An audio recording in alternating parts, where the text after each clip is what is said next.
Hey friends, and welcome back to the Money Girl podcast. I really appreciate you downloading the show and spending some time with me. I'm Laura Adams, an award-winning finance author who's hosted Money Girl since 2008. I also work with select brands doing on-camera and writing work as a PR spokesperson and consumer advocate. Here on the show, I cover a wide range of personal and small business money topics, like building credit, dealing with debt, investing for retirement, owning real estate, paying taxes, having the right insurance, money management strategies, and lots more. So if you're ready for more knowledge, resources, and motivation to manage money the best ways possible and create a richer life, you're in the right place. Be sure to subscribe and participate by sending me your money question or comment. You can leave a message 24/7 on our voicemail line at 302-364-0308. And you can email me using my contact page at lauradadams.com.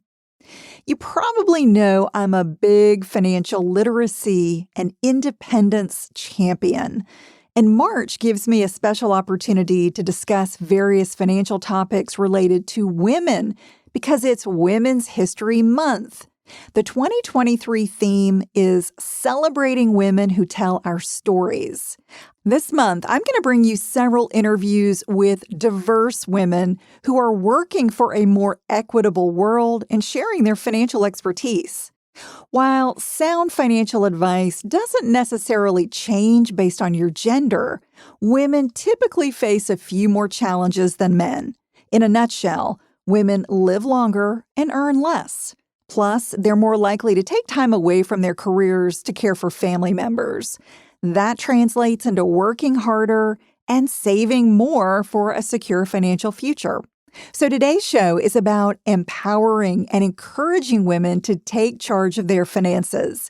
You'll hear my interview with 3 successful female bankers with interesting roles at Citizens Bank.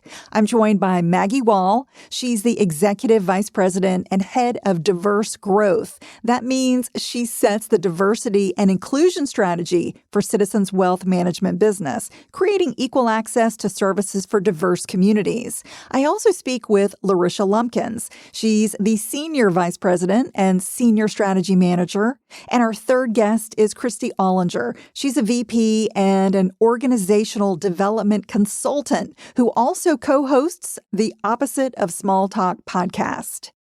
No matter your gender, the stories and advice you'll hear from my guest today will help you understand what's possible, help you take control of your money, and have a richer life. Here are just a few of the topics we cover: what it takes to be a female leader and tips for women who want to advance their careers, how women can increase their financial confidence and be better money managers, actionable tips for setting yourself up for the most successful financial future possible, ways to prepare for the unexpected, how to manage a budget when prices rise due to inflation, tips for selecting a financial professional you can trust, and some free resources to boost your financial literacy. So let's get started. Hey everyone, I am so excited to be here with some amazing women.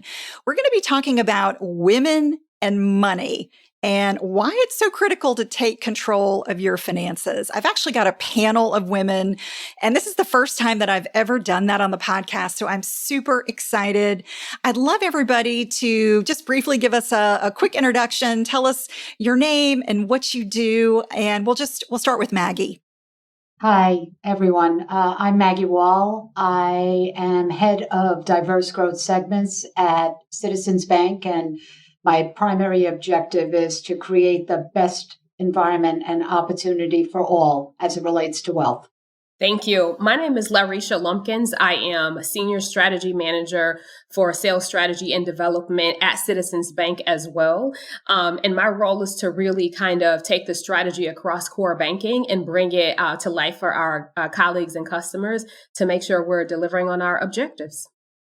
Hi, I'm Christy Ollinger, and I am a development consultant in HR, which means that my job is to help our colleagues be the best they can be in their jobs.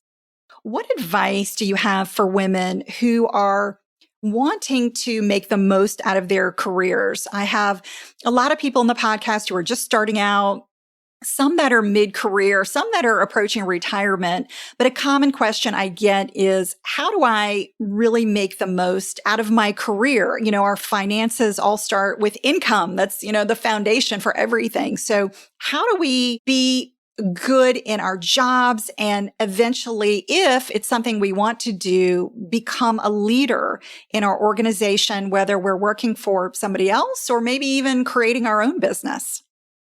Larisha, what advice would you give to those women who are starting careers or are aspiring to be a leader? I think so many times as women, we spend a lot of time trying to validate whether or not we belong at the table with the other folks that are around us. And often, that makes us feel like we should be a wallflower and everybody's missing out on everything that you have to add because you're not saying much. So I think, sit at that table, throw your shoulders back, understand that you're adding value. And when you're seeking to add value, then you're the type of person that folks are going to want in more conversations because you're helping to row that boat faster. So I would say prioritize adding value, not trying to prove yourself to other folks. And that'll really kind of help you start to move up more quickly, in those types of situations. Yeah, that's fabulous. Oh, so I think the intersection of the advice I would give for women on finances, career, and being a woman is to know your worth. So at a prior employer, I was promoted into a manager role and found that my direct report was making 30% more than I was. It was an absolute gut punch, but I'm really thankful for it because it opened my eyes to the fact that as a banker, I had deep financial acumen, but really lacked the context and information I needed to be able to advocate for myself financially at work. And so, I grew up hearing that it's impolite to talk about money or ask people how much they make. And I would just encourage listeners to rethink that advice because the best way I know to understand your worth is to be willing to talk about money with the people around you. Yeah, gosh, I'm nodding my head. And I think probably all of us have had some similar experiences. Maggie, what do you think? I love the two comments that Larisha and Christy made. And I'm just going to add one more. I find that women have a tendency to work really hard, put their heads down and say, of course, everyone around me sees how hard I'm working and they're going to come to me and offer me the next opportunity. And the answer is that doesn't necessarily happen. You have to have a voice. You have to speak up. You have to let everyone know that you're interested in growth and taking on that next role. And don't assume that someone knows that about you. I've personally gone through this where I just assumed everyone around me saw how hard I was working and they would give me that next shot. And when I let everyone know how disappointed I was, I think they were surprised that I hadn't brought it up before. But I can tell you, women just seem to hold back. Men have no limits when it comes to saying, I'm ready, even though they're not ready. And we all know the statistics around that. So I would just say, be very clear about what you want and ask for it. Oh, such good advice. And I can say I definitely have been guilty of that as well in my early career, kind of exactly what you said, thinking, oh, I'm working so hard. I'm really showing what I'm capable of. But you're right. If you don't ask for it or let people know, hey, I'm interested in a promotion or I'm interested in doing something different or being challenged by a particular project, people can't read your mind. So you do have to let them know, and you don't have to be pushy about that. It's really just a matter of expressing your interests and going for it. And if you put yourself out there, then you become known as somebody who wants that advancement, that wants a challenge. So that's fantastic. So let's talk a little bit about maybe personal finances and bringing it back to, our own money management. What do you ladies think that women can do to create confidence in their personal financial lives? What should we be doing to take control of our finances? Why is it important? What does it come down to for women in terms of thinking about priorities? Maggie, what do you think? I read a book last year called The Confidence Code, and it really resonated for me. And in the book, the authors described how confidence has nothing to do with how good you feel about yourself. Confidence is built when you move towards something that scares you. And look, there is nothing more scary than finances and money. And are you making the right decisions? And what should I think about? And where should I go? And should I borrow? Or should I save? Or should I invest? Scary. But it says move towards it. And if you move towards it and find out more information, and you keep chipping away at it, and you keep finding out more and more and more, the more confident that you will get. And so, confidence is one that you can only build for yourself, and you can't shy away from it. When it comes to money and understanding about money, move towards it. I've done focus groups, Laura, and women over 40, as well as women under 40. And the women over 40 have said to me, "Oh, Maggie, I wish I knew then what I know now. Like, I should have been doing things so much earlier and sooner, but I hesitated. I was unsure. I was uncertain. So I chose not to take those steps forward." And the women under 40 say, "I'm doing some things, Maggie. I'm just not sure that I'm doing it right." In both cases, they have an opportunity to lean in and start to find out more. And look, it is scary to go speak to an advisor. It is nerve-wracking to go listen to something that you're not unsure of. But once you do that, you build the confidence. The stronger you get, the more you're able to make decisions that are going to carry you forward. Yeah, I love that. Larisha, what advice would you give someone to prepare for personal financial success? I'm a strong believer in competence builds confidence, right? It's kind of like if you're a sports person, you take 100 shots and then you see the ball go in a bunch of times. And then when it's time to take the shot in the last second, you just feel like it's going to go in, right? Because it's not the first time you've seen that. So I think, you build competence as it relates to finances by using your resources, asking questions, getting online, Money Girl podcast, your resources at the bank. And I think we always, as women, we have that person that we look at that we really admire that's in front of us, maybe a couple steps ahead. I think lean in. Ask that person to have a really authentic conversation with you. And what you find out is that person that you've been putting up on a pedestal has some of the same questions you do. And they'll be able to show you how did they navigate that situation. So it does two things for you. It'll help you realize that you're not alone in the questions that you're trying to answer. And then it'll create an opportunity and a lifeline to a person that can kind of help you get to that next step because they're a couple steps ahead of you. So in addition to, the financial resources, going to your bank, and those types of things, I would say get a really authentic person that you trust that's, ahead of you and see what you can learn from them too. Yeah, it's great advice. I think just having conversations, being vulnerable, being willing to talk about things, it's really where it all starts, because if you're not willing to ask maybe the quote unquote dumb questions, there are no dumb questions, right? But if you feel like, oh, I can't ask this question, you're never going to give yourself the opportunity to learn. So I love that advice of looking to somebody that you admire, approaching them, having a conversation. I think that's true not only in our personal financial lives, but also in our careers. A theme that I've heard a lot from women is, I got a mentor at my job, or I asked people at work whose job I wanted to have one day if they'd have a coffee with me, and they'd, just talk a little bit about their role. And just being willing to be curious and open up those lines of communication can be so revealing. And as you said, build that confidence as well as the competence that you might need to jump forward. Christy, tell me a little bit about how you think about the unexpected, being prepared for what's around the corner. The last few years, we've had a lot of unexpected things happening in the economy and life. And while there's no like fail-proof way to prepare for every single thing. I think there are some really smart ways that we can make sure that we have more financial protection in our lives. And I'm curious, maybe what are some ways that you have worked to help yourself prepare for the unexpected? Yeah, I mean, I think in an ideal situation, you have planned for the unexpected and you have an emergency fund that you have built up.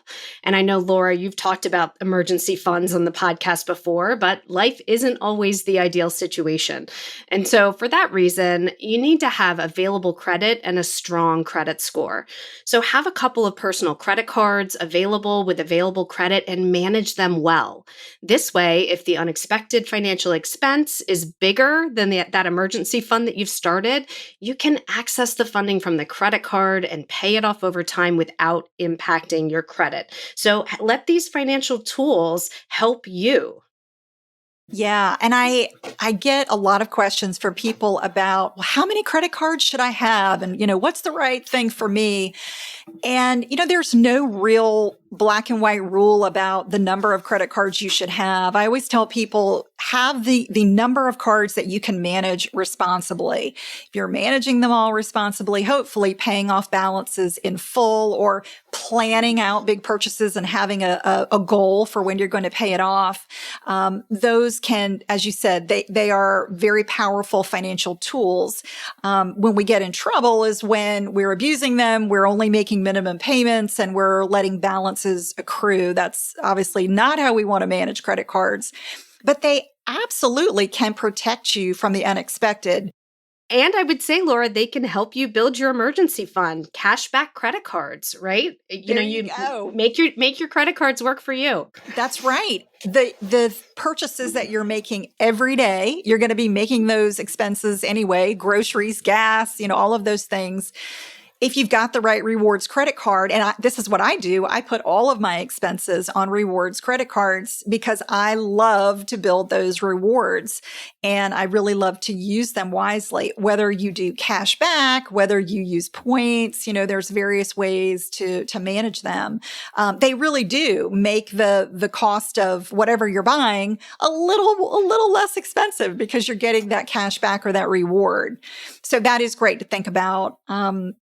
What else, Christy, do you think in our current environment with inflation and, everything that we're dealing with right now in terms of higher prices for a lot of our expenses, what are some ways that women, particularly who typically are the ones that manage the household money, how can they better prepare and just manage money overall a little bit more wisely? Yeah, look, I mean, I'd say inflation is part of the financial cycle. And so it's important to stay the course on financial choices, but you also have to pay attention to what's happening. So my guess is that listeners of this podcast likely have a budget, but it's not enough to have a budget. You have to revisit it and recalibrate. So as an example in my life, I've noticed our weekly grocery expenses have definitely gone up. We eat a lot of eggs in the Allender household. And so, I need to figure out what category am I going to spend less in if I want to stay on track? Yeah, absolutely. Having a budget, having some plans. Unfortunately, most Americans do not have a budget. That's what the statistics tell us. So I would say if you are somebody who really is challenged right now by inflation, the best place to start is looking at what is my income? What are my expenses? And you don't have to go crazy with it. You can create what they call the 50-30-20 plan, which basically says, I'm going to spend half of my budget on necessities. I'm going to spend 30% on those variable expenses. And maybe 20% is going to be my savings and investing for the future. You can kind of start with broad categories like that. I find that some people who are allergic to budgeting do okay with some sort of larger frameworks like that are not quite as specific and getting into like counting every single expense. Find a method that works for you. Get familiar with what your expenses are. I know a lot of people couldn't tell you how much they're spending on eggs or, on groceries in general. And what you measure, you can manage, right? So if you're measuring those expenses, you have the ability to say, oh, you know what? I'm spending a little too much in this category. I'm going to pull back and I'm going to save more. That's very hard to do if you really don't understand what your expenses are. So using technology too, you can definitely, I'm sure Citizens has some tools related to banking where you can categorize expenses. There's just lots of opportunity, even putting things on the credit card. You have the ability to see what your expenses are and making that budgeting and the analysis on it a little bit easier. How women can think about working with a financial advisor. We kind of have mentioned that a couple times. How should women choose maybe not only an advisor, but an institution to work with? It does take confidence to approach an institution or an advisor in some cases, because you may not even know the right questions to ask. How can women just get started getting advice? Yeah, so I feel very close to this answer because personally, it's a big deal for me. I think, what's funny is for a lot of women, a lot of times we will gain success and we'll start to accumulate wealth, but we really don't know exactly what to do with it once you get it, right? And so I think, not knowing the answers, often we don't want to ask the question. But I think when you've worked really hard and been really successful to gain your wealth, that you owe it to yourself to have an advisor or someone on your side that's willing to explain to you everything that they're advising to you. So what does that mean? That means to the lowest common denominator so that I fully understand what you're asking me to do, how it's going to work for me, why it's the best option. And don't be afraid to ask that additional question and ask them to go deeper, right? Because you're looking to do business and make an investment. And so those folks should be able to make sure that they can explain to you what it is that they want you to do. I think it was Albert Einstein who said that if you can't explain it simply, that means you don't understand it well enough. And so I think, you've earned the right to have that kind of support. The one thing that I would also say, thinking about an institution holistically, is look at the commitment to financial literacy for the institutions that you decide to do business with.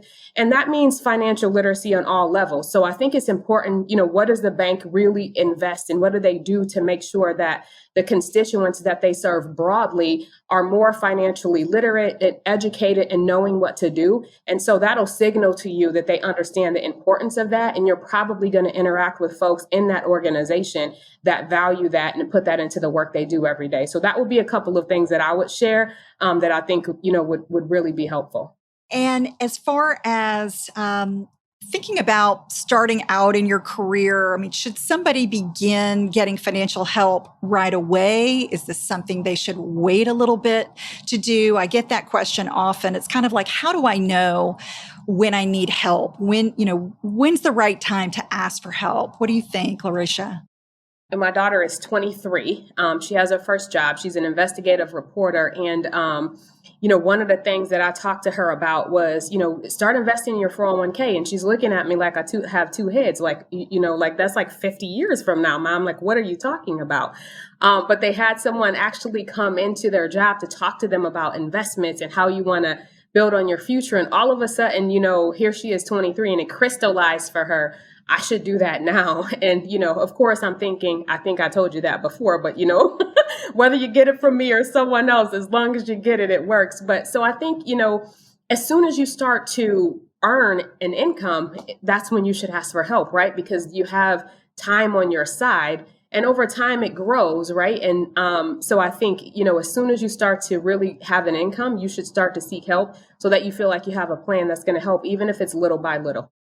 Yeah, that's so great. I do think young people kind of have the most to gain in a lot of cases from speaking with somebody early and understanding that retirement plan at work, understanding all of their savings options.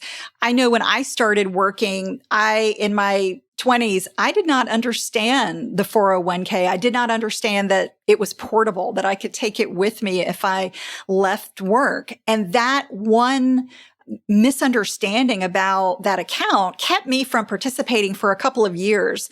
And I often think, okay, if I had just started a couple of years earlier and had really understood fully the account's value, what that could mean to me in terms of dollars today. So every little bit of time that you have, whether it's a month, a week, a year, it all adds up and helps you get just a little closer to your financial goals. And even if you're young and you don't know what your financial goals are, I think just knowing that, one day you're going to need to retire. You're going to need to have income that's not from a job, whether that's because you choose to step away or whether due to health issues or just lifestyle. And that is very hard for young people to really think about. But if that can be your one financial goal when you're, in your 20s, also having an emergency fund, I would say those two, just getting started, having some financial backing, building your credit, even using a credit card responsibly. I think all of those are really great goals for folks who are just starting out.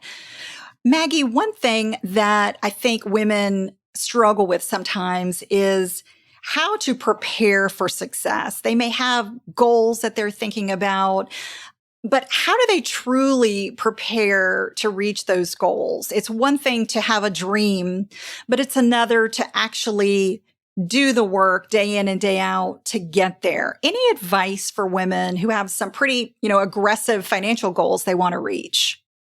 Laura, saving for something that's big and meaningful for you is really important. But I remember when I was younger and I was starting to save for that home, and I had 3 children who were all 2 years apart, and thinking about funding for my 401k. It's daunting when you think about, I've got to do all those 3 things. And by the way, I'm not getting paid that much. I'm just starting in the industry. It's a lot to take in. But what I did do was think about it from a small chunk perspective. And I took advantage of those auto deducts and those automatic withdrawals from my pay and put it aside into buckets of money. So my recommendation is small chunks over a long period of time consistently will get you to hit those goals and those objectives you have, whether it's a vacation, that home, the children's education, certainly not going to pay for it with the way college costs are today, but I assure you, you will make a dent. Larisha, any final thoughts or words of advice for listeners? Yeah, thanks, Laura. I think, what I would say is it's very important, especially for women, to put purpose behind your money. So often, we set a goal and we want to be successful, right? Like that's kind of what you hear. What do you need to do to be successful? But when you put purpose behind your money and you define, well, what does successful mean to you? Your purpose might look a lot different than someone else's.